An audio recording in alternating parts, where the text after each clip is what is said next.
There are thousands of cultures across the globe, each one a stunning, complex expression of what it means to be human. And I mean that genuinely. No matter where you are from or where you're watching this, your culture carries something remarkable. Every person, every nation, every community has a story worth telling. This, at its core, is what makes history and archaeology so endlessly fascinating. Yet, despite all our differences, there's one story that unites us all, the story of human evolution. Today we'll explore not only what we know about this journey, but, more intriguingly, what we don't. We'll look at the mysterious last common ancestor we share with Neanderthals and Denisovans. We'll follow the trail of early humans, as they emerged from Africa and began to populate the globe like a species on the move, adapting, thriving, and evolving. But along the way, we'll also confront the messy contradictions and missing pieces that make this story such a puzzle. Bone Clones shouted before we dive in. A huge thank you to boneclones.com for providing the incredibly detailed hominin skull replicas you'll see throughout this video. I've been using bone clones since 2019, and they've helped bring human evolution to life in ways that words alone can't. These aren't just approximations, they're scientifically accurate replicas, based on real fossils. When you see a Homo erectus skull here, it's the Homo erectus skull. And for someone like me who cares deeply about detail and accuracy, that matters. Honestly, I'd probably own these skulls even if I didn't make videos, because looking at them each day reminds me of where we came from and how we got here. The last common ancestor, the mystery deepens. Let's get into it. When we say last common ancestor, we're not talking about the one we share with chimpanzees. We're talking about something closer to home. The ancestor we share with Neanderthals and Denisovans are our closest evolutionary cousins. Who were they? When did they live? Where did they live? The honest answer is, we don't really know. What we do know is that around 1.8 million years ago, Homo erectus became the first hominin to leave Africa. This created scattered populations of archaic humans across Africa, Europe, and Asia, group evolving independently, adapting to local environments, and occasionally coming into contact. They shared ideas, genes, and probably more, pinpointing exactly who gave rise to us. Neanderthals and Denisovans in this complex web is incredibly challenging. Genetic studies of Neanderthal remains found in Belgium, France, Croatia, and Russia to suggest that our last shared ancestor with them lived at least 530,000 years ago, but possibly as far back as 700,000 or even a million years. That gives us a rough 300,000-year window, a long time in evolutionary terms, known by some scientists as the muddle in the middle. Why the muddle? Because during this murky period, we see the end of Homo erectus and the emergence of Homo Sapiens, Neanderthals, and Denisovans, but very few fossils and even fewer clear answers. Enter Homo heidelbergensis, known of the key clues. In this debate comes from a place called Cima de los Huesos, the pit of bones in Atapuerca, Spain. Around 430,000 years ago, this cave became the resting place of 28 individuals. There's almost no evidence of long-term living in the cave, and very little sign of carnivore activity. That suggests that these ancient humans may have deliberately placed their dead there, a remarkably human act. These individuals were classified as Homo heidelbergensis, a species so poorly defined that it's become a catch-all for many fossils. But DNA testing confirmed something big. These were early Neanderthals.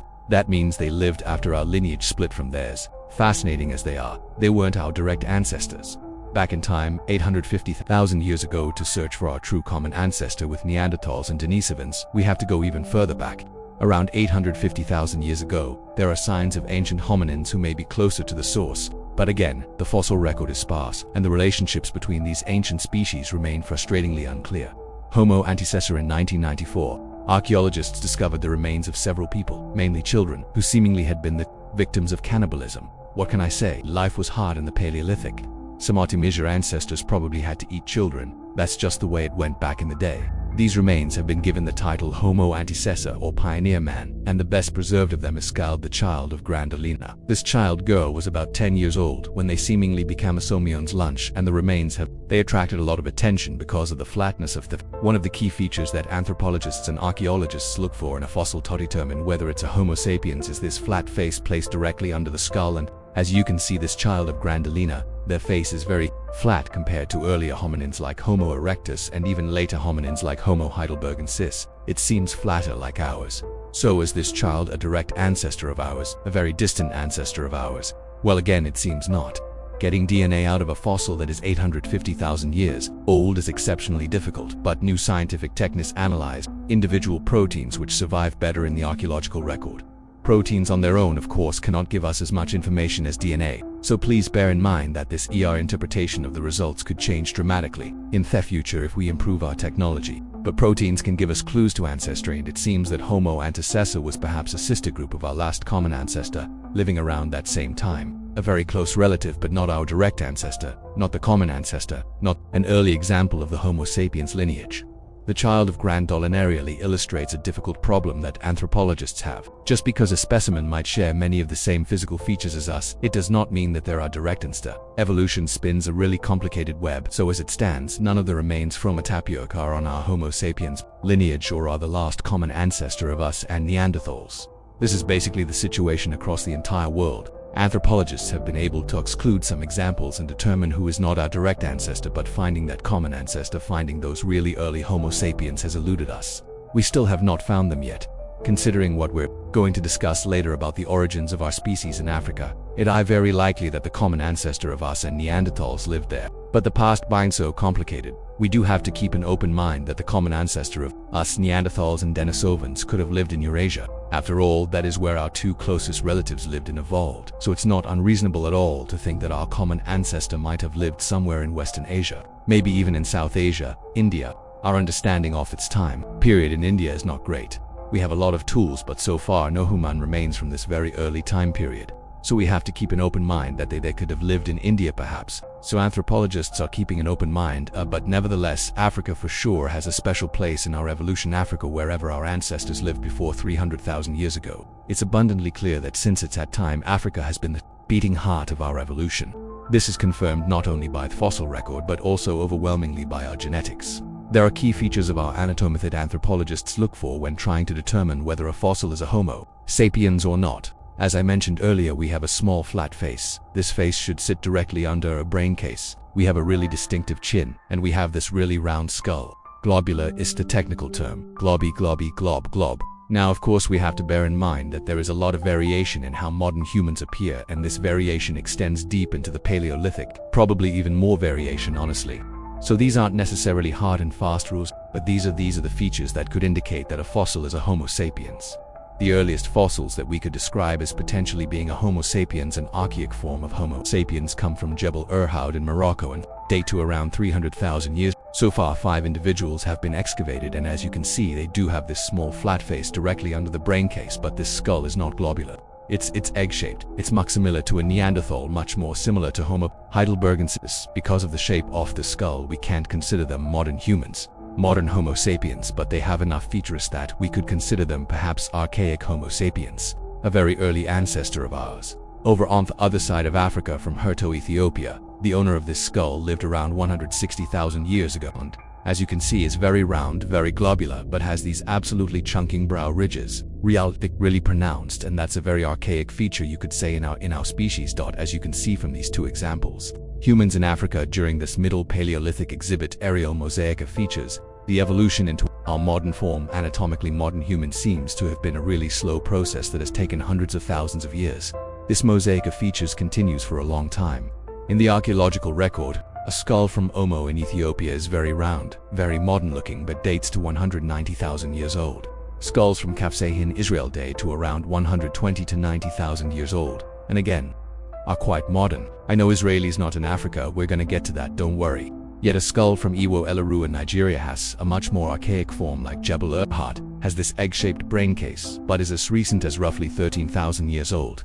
That's roughly when this person lived. This complicated picture of different alleged Homo sapiens with a variety of features is made all the more complicated by the fact that we know that other distinct archaic forms of humans lived in Africa around the same time. Homo lived around 236 to 335,000 years ago, and seemingly is a much smaller form of hominin. We also have this cowboy skull, which is considered a Homo heidelbergensis and has, really archaic features, dates to only 300,000 years old as well. How all these different groups of hominins interacted and what role they played in our evolution, in the evolution of Homo sapiens, is not known. There is some genetic evidence that Homo sapiens interbred with an archaic human around 124,000 years ago in Africa, but it's a very recent study, and the implications of this result are not well understood. Is the skull from Iwo late survivor of one of these archaic forms of human, or is it just that Homo sapiens in this region retains some archaic features much longer than anywhere else? It's really hard to answer this question because we just have one skull with no genetic tests.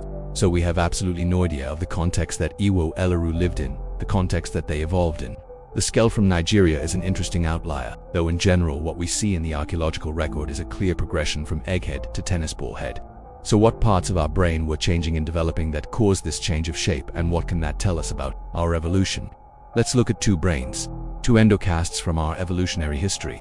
One from 300,000 years ago, Jebel Irwad, and a modern human. These brains are roughly the same capacity.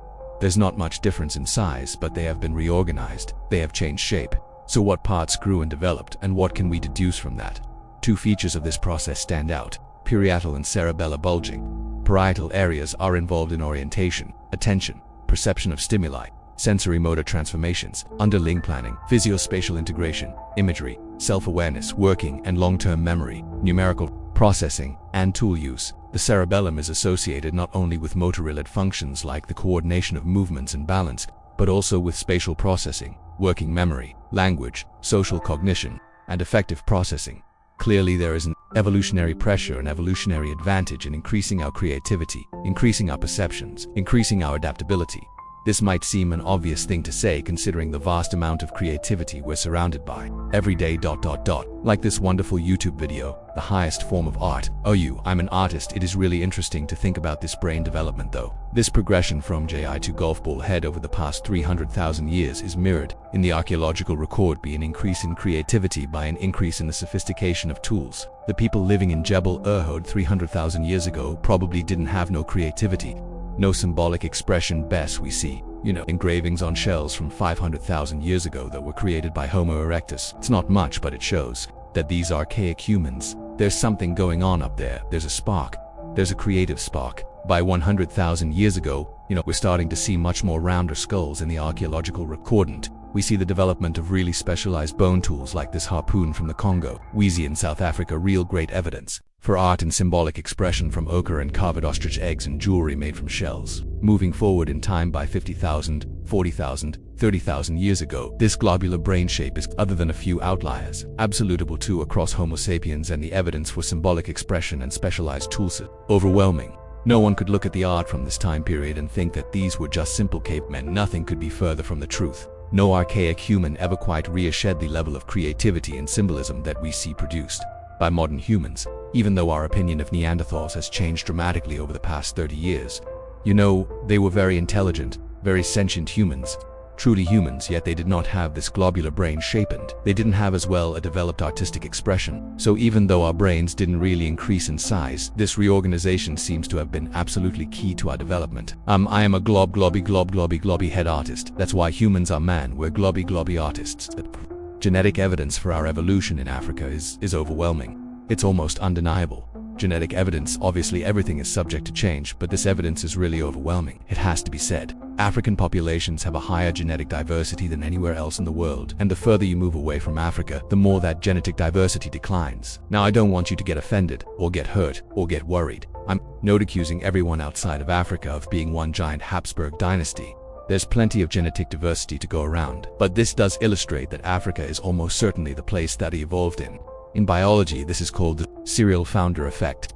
If you had a region where a species evolved, that region is going to contain the entire genetic diversity of that species. If one group breaks off and moves into a new region, then that new region can only contain the diversity of the group that's split. This is the pattern that we see in the archaeological record. Africa, high diversity. Outside of Africa, lower diversity. We don't just use the serial founder effect to discuss our movement outside of Africa.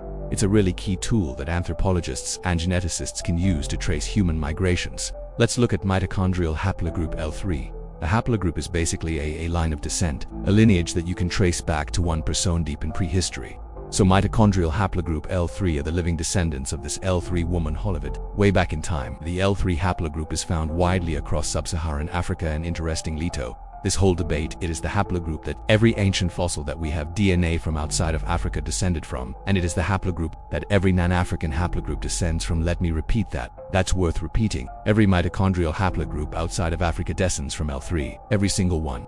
If you are not an African, you are a descendant of this L3 woman, who is almost certainly African. No ifs, no buts, no coconuts from Australia to Aberdeen. Everywhere in between, you are a descendant of this L3 woman.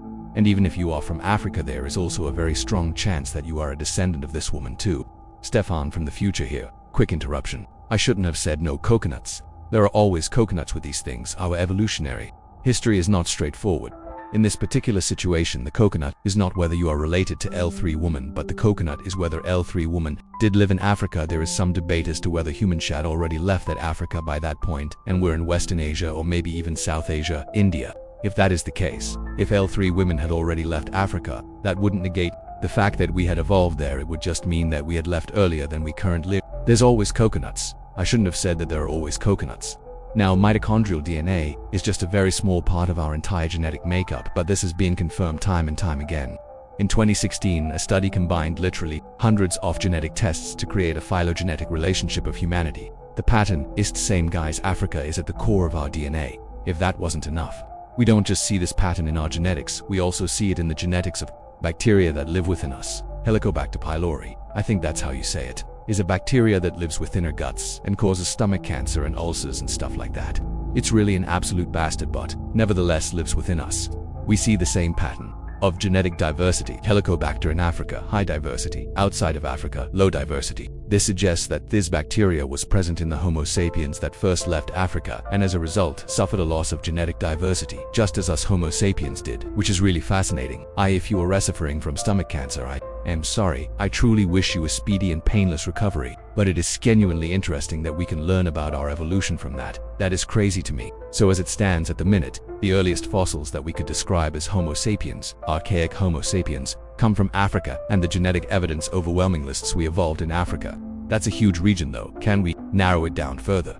Is there one specific place in Africa that we evolved in? That is a highly debated topic.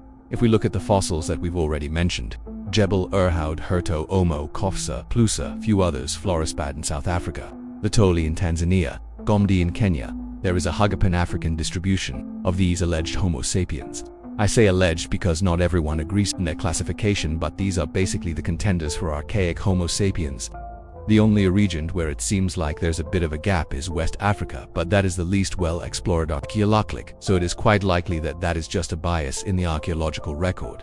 Either way though, north to south there is a huge distribution of these archaic Homo sapiens. Considering this distribution, it might really be hard to find one particular point that we evolved in. This is the same in the genetic record. Different studies have come to different conclusions about whether South Africa or East Africa or West Africa or Central Africa were the original home place of our species, but again, it's just hard to untangle the genetic relationships between these groups that are constantly mixing. I explained earlier that a haplogroup is a line of descent from one person in prehistory. Well, we can push that to its logical conclusion, its extreme conclusion, and discuss the two people that every human in the entire planet is descended from. We call them mitochondrial Eve and Y chromosomal Adam. These hypothetical people lived around 200,000 years ago. Let's say we found the region that they lived in. That's not necessarily the birthplace of all of humanity. These are just two people whose genetics by probably absolute chance have survived until the present day. It's not necessarily the first Homo sapiens. Where they lived is not necessarily the home region of our species. So to summarize, even though anthropologists and archaeologists are very confident that we evolved in Africa, what we mean by that, and exactly how that evolution took place, is still quite obscure and very highly debated. It does beg one massive question though: if we evolved in Africa, when did we leave? Migration out of Africa 60-ish thousand years ago. If you're not African, that's when your ancestors left the continent. This estimate isn't based on archaeological evidence though. Really, it's based more on genetics. Remember, mitochondrial haplogroup L3, that branch of our family tree, that lineage formed around 60,000 years ago, or between 59 and 79,000 years ago, and puts an upper limit on our migration out of Africa. Certainly our ancestors, your ancestors, did not leave that continent before 79,000 years ago. That stomach bug you mentioned earlier, that divergence in their genetics occurred around 58,000 years ago. And other genetic studies have put a migration out of Africa at around 55,000 years ago. So multiple genetic studies are all converging around roughly similar dates. Let's say between 55 and 70,000 years ago, our ancestors left Africa. This is great. This is all fantastic evidence, of course. There's one small problem though. Archaeologically, we seem to have evidence of Homo sapiens outside of Africa much earlier than that. As I mentioned earlier, we know Homo sapiens Western Asia were living in the Levant between 90 and 120,000 years ago, and a new study, hot off the presses, just released, has shown that there were multiple migrations into Western Asia within the last 400,000 years. This region is right next door to Africa though. It's just a short hop, skip and a jump. In the north it is connected to the continent, and in the south the strait between Asia and Africa would have been only between sort of 4 and 15 kilometers. wide in prehistory you could see Asia just over the shore. You could swim it probably if you're a good swimmer. So really, this southwest region of Asia was home to many hominins, many humans, many Homo sapiens during our evolution. Now it is very dry, very deserty. But there were lakes and rivers in this region periodically, and it's only natural to believe that humans just were following their climate, following the resources they needed, following the food that they needed, and spent long periods of our evolution in Western Asia. However, Western Asia is not the only region that we find very early Homo sapiens remains. Archaeologists found a Homo sapiens cranium from Epidoma cave in Greece, which dates to around 230,000 years ago. Homo sapiens teeth have been found in China. Their dates are between 80 and 113,000 years ago. We were in Sumatra by 70,000 years ago and the north coast of Australia by 65,000 years ago. Those last two are within the sort of window of out of Africa suggested by our genetics, but they're right at the top end of it. We really would have had to have dashed along the south coast of Asia to get there by those times, which is possible, but still we have those remains in Greece. We have those remains in China. We have a lot of hominin tools in India that we haven't been able to pin on someone. So how do we reconcile the tension between the genetic evidence and the archaeological evidence? The first possibility is that we have missed the genetic signals of these earlier migrations. In Genetics 2016, geneticists reported a previously undetected genetic signal in the genes of people in Papua New Guinea that suggested that they had a contribution to their DNA of Homo sapiens. Around 120,000 years ago, it was just a tiny fraction of their DNA, around 2%. So they are certainly still predominantly relatives of that later migration out of Africa. But it is possible that we have missed these earlier genetic signals of an earlier migration. However, other studies, knowing that geneticists had come to this result, tried to replicate it and so far have been unsuccessful. So at the minute it's really up for debate. It hasn't been proven at the minute that we have this genetic signaler within us from an earlier migration out of Africa. The other explanation, therefore, is that these earlier migrations of Homo sapiens out of Africa have not left a lasting genetic legacy. They weren't really our direct ancestors. They weren't ultimately successful, you could say. This raises a lot of questions. If Homo sapiens expanded out of Africa, but died out before this later migration at 65,000 years ago, why did they die out and other archaic humans like Neanderthals and Denisovans survived? If these communities of Homo sapiens survived until this later migration, then why don't we see more evidence of interbreeding between these two lineages of ours? Especially considering the abundant evidence we have for interbreeding with other archaic humans. That does raise questions. If they survived until that point, that is an interesting question. We know from studying archaic DNA within Europe and early European fossils that we are not really a close relative to the first Europeans anymore, that there has been a lot of population turnover. So these things are possible.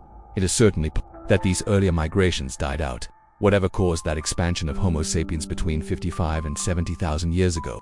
To be successful, it's clear we absolutely burst onto the scene. We kicked the door in, we rampaged around the world like an invasive species. Migration, we reached Australia by 65,000 years ago, Europe by 47,000 years ago, the far northern coast of Eurasia by 45,000 years ago, North America by 24,000 years ago, maybe even earlier. Highly debated. Everywhere we went, populations of large animals seemed to die out soon after. We absolutely went wild. There's no question about it. What gave us that killer edge? What allowed us to expand like that at the expense of everyone else and to be so much more successful than any other archaean, any other earlier migration of Homo sapiens? It could have been our technology. One reason why humans failed to settle more permanently might be competition. Perhaps the presence of Neanderthals and other human populations in number was a key reason behind this. I think this might be one factor, but not the single explanation. I think it is more likely that before dispersing into the wide range of environments in Eurasia, Homo sapiens had first to develop a gamut of new and improved technologies in order to survive and prosper. 48,000 years ago, in what is now southwest Sri Lanka, a group of Homo sapiens called Vistance rainforest home. The rainforest really is a very different environment to the grasslands of Africa that we seemingly evolved in. Even though it's very green, very lush, it's not an easy environment to survive in, but nevertheless, this group adapted. Archaeologists have found a trove of arrows made from the bones of monkeys that these prehistoric Homo sapiens left behind. One of the arrows even has lines engraved on it, which ethnographically other hunter-gatherers have used to attach poisons to arrows. It's possible that some of these other bones were used as darts. That's another possibility. Technology like the bow and arrow must have been a very important part of their survival strategy. It's very hard to hunt small and agile game that live in the rainforest, live in the canopy of the jungle without this quick, fast weapons. The earliest evidence we see of bows and arrows in the archaeological art come from Africa, interestingly between 60 and 70,000 years ago, right on the cusp of migration. It's fascinating to me that this community of hunter-gatherers in the rainforest, hunting monkeys with their bows and arrows, were contemporaries of the humans that were living in the far north of Siberia, the far north of Eurasia, who were hunting mammoths and huge game like that, and living in a wildly different environment. These two groups of Homo sapiens were closely related. Their ancestors had left Africa maybe only 15,000 years before. Yet one group went north and adapted to the cold. One group hugged the south coast of Asia, adapted to the rainforest. This level of flexibility is only seen in modern humans, not in any other archaic human, not in archaic Homo sapiens, not in Neanderthals, not in Denisovans. They adapted by following their preferred environment as the climate changed around them. This later migration of Homo sapiens was able to adapt by changing their lifestyle. In times of climatic variability, we were still able to expand. They contracted. We don't see any evidence of Neanderthals or anyone else possessing technique like bows and arrows, blowguns. They just seemingly did not produce them. Thanks for watching. I appreciate you watching.